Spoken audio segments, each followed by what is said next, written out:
Imagine viver em uma prisão onde ninguém tranca a porta, porque a pessoa que te vigia é você. É assim que Nina Sayers vive em Cisne Negro. O filme mostra o que acontece quando uma pessoa acredita que só merece existir se for perfeita. E talvez seja justamente por isso que Nina assusta tanto, porque ela leva ao extremo um mecanismo psicológico que milhões de pessoas vivem todos os dias. Nesse vídeo, vamos responder perguntas como: por que algumas pessoas sentem essa necessidade avassaladora de atingir a perfeição a qualquer custo? Por que o erro é percebido por elas como uma ameaça à própria sobrevivência? E a pergunta mais crucial de todas: valeu a pena?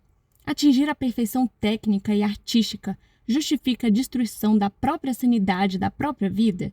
Nesse vídeo, nós vamos desarmar a psicologia por trás do perfeccionismo destrutivo através da jornada de Nina Sayers. A perfeição era uma necessidade. Logo no começo do filme, Nina parece ser a bailarina perfeita. Ela chega cedo, treina mais do que todos, nunca responde, nunca desobedece, nunca cria problemas. Tudo nela parece disciplinado. Mas existe um detalhe importante: ela não dança porque ama dançar. Ela dança porque precisa acertar. Existe uma diferença enorme entre essas duas motivações. Quando alguém ama uma atividade, o erro faz parte do processo. Quando alguém depende dela para sentir que tem valor, qualquer erro vira uma ameaça à própria identidade. É exatamente isso que acontece com Nina. Ela não separa quem ela é da qualidade da sua performance. Se ela dança perfeitamente, ela vale alguma coisa. Se ela falha, ela sente que deixou de merecer amor, reconhecimento e até mesmo existir. Na psicologia, isso é conhecido como autoestima contingente, ou seja, uma autoestima que depende completamente do desempenho. Ela não diz para si mesma: eu errei. Ela diz: eu sou um erro. E isso muda completamente tudo. A mãe nunca permitiu que Nina crescesse. Uma das relações mais importantes do filme é entre Nina e Erica. À primeira vista, parece apenas uma mãe superprotetora, mas existe algo muito mais profundo. O quarto de Nina continua parecendo o quarto de uma criança. Pelúcias, objetos infantis, cores delicadas, tudo transmite a ideia de que ela nunca teve permissão para amadurecer. A própria rotina mostra isso. A mãe controla sua alimentação, observa seus horários, invade sua privacidade, toma decisões por ela. Quando Nina consegue o papel principal, Erica demonstra orgulho, mas também demonstra medo, porque inconscientemente o crescimento da filha representa a perda do controle. Na psicologia familiar, relações assim costumam ser chamadas de relações fusionadas. Os limites entre mãe e filha praticamente desaparecem. Nina nunca desenvolveu uma identidade completamente própria. Ela aprendeu desde cedo que agradar era mais seguro do que se diferenciar. Por isso, ela quase nunca diz não. Ela vive tentando corresponder às expectativas dos outros. Primeiro da mãe, depois do diretor e, finalmente, das próprias expectativas impossíveis. Thomas percebe exatamente qual é o problema. Thomas Leroy faz uma observação que muda completamente o filme. Ele diz que Nina interpreta perfeitamente o cisne branco, mas fracassa completamente no cisne negro. Isso não acontece porque falta técnica. O problema é outro. O cisne branco representa controle, pureza, precisão, obediência. Tudo aquilo que Nina passou a vida inteira treinando. Já o cisne negro representa impulsividade, desejo, imperfeição, instinto. Isso simplesmente não existe dentro dela. Ou melhor, existe, mas foi reprimido durante anos. Thomas tenta provocar justamente essa parte escondida. Muitas atitudes dele são inadequadas e abusivas dentro de uma relação profissional. O filme não apresenta essas condutas como corretas. Elas servem para mostrar o ambiente de pressão e exploração em que Nina está inserida. Do ponto de vista psicológico, ele percebe que Nina tenta controlar cada movimento, cada expressão, cada emoção. You could be brilliant, but you're a coward. Sorry. Now stop saying that! That's exactly what I'm talking about! Stop being so fucking weak! Mas existe um paradoxo.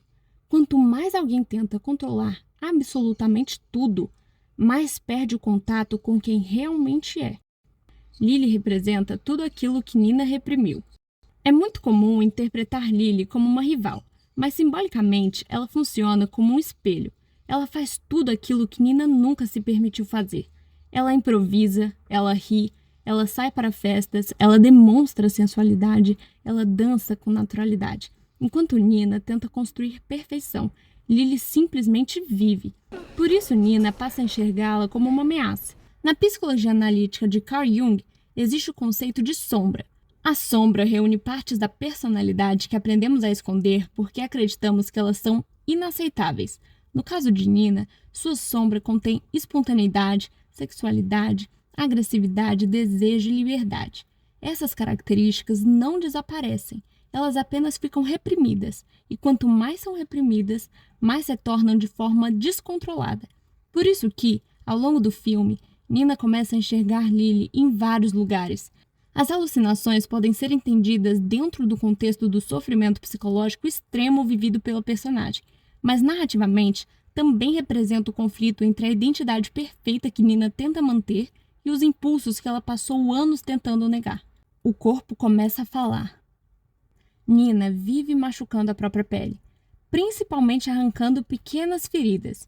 Esse comportamento aparece repetidas vezes. Em situações de estresse intenso, algumas pessoas desenvolvem comportamentos repetitivos focados no corpo, como cutucar a pele ou arrancar fios de cabelo. Eles podem funcionar como uma tentativa de aliviar uma tensão emocional que a pessoa não consegue expressar de outra forma. O corpo acaba se tornando o lugar onde a ansiedade aparece. Quanto maior a tensão, maior a necessidade de aliviar essa tensão. O filme exagera esse processo com transformações físicas impossíveis, como o surgimento de penas. Essas cenas não devem ser entendidas literalmente. Elas simbolizam uma mente que perdeu a capacidade de distinguir totalmente a realidade da própria fantasia. A transformação do corpo representa a transformação psicológica. O momento mais importante do filme não acontece no palco. A cena decisiva acontece quando Nina acredita ter matado Lily. Ela esconde o corpo, continua dançando e depois descobre que Lily nunca morreu. Quem havia sido ferida era ela mesma. Essa revelação resume toda a história. Durante o filme inteiro, Nina acreditou que seu inimigo estava do lado de fora, quando, na verdade, o conflito sempre esteve dentro dela. Ela passou anos tentando eliminar qualquer parte de si que parecesse imperfeita. No fim, quem ela destrói é a própria identidade. That was perfect. Eu fui perfeita. Essa foi a última frase de Nina, e ela é extremamente trágica. Durante toda a vida, Nina perseguiu um ideal impossível, e justamente quando acredita tê-lo alcançado, percebe que o preço foi perder a si mesma. Esse é o maior paradoxo do perfeccionismo. Ele promete segurança, mas produz ansiedade. Promete reconhecimento, mas cria medo constante de decepcionar. Promete excelência, mas impede a pessoa de sentir satisfação. Porque para o perfeccionista, sempre existe algo que poderia ter sido melhor. Sempre existe um erro, sempre existe uma falha, nunca tem descanso. No fim, Cisne Negro não é um filme sobre balé.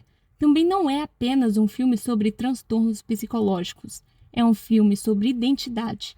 O que acontece quando uma pessoa passa tantos anos tentando ser perfeita para os outros que esquece quem realmente é? Nina nunca perdeu para Lily. Nunca perdeu para outra bailarina. Ela perdeu para a crença de que só seria digna de amor se nunca errasse. E talvez essa seja a maior mentira que o perfeccionismo conta.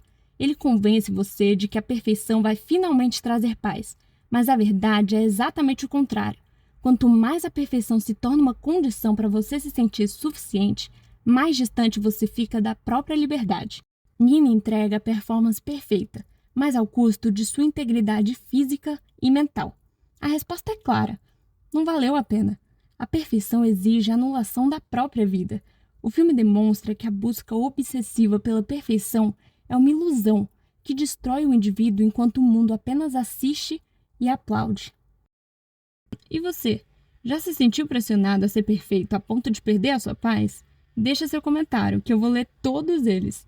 E se você gostou dessa análise, curte o vídeo, porque isso ajuda muito o canal. E se você adora ver análises profundas sobre psicologia e cinema, eu tenho certeza de que você vai adorar acompanhar os próximos vídeos. Então já se inscreve e até o próximo vídeo.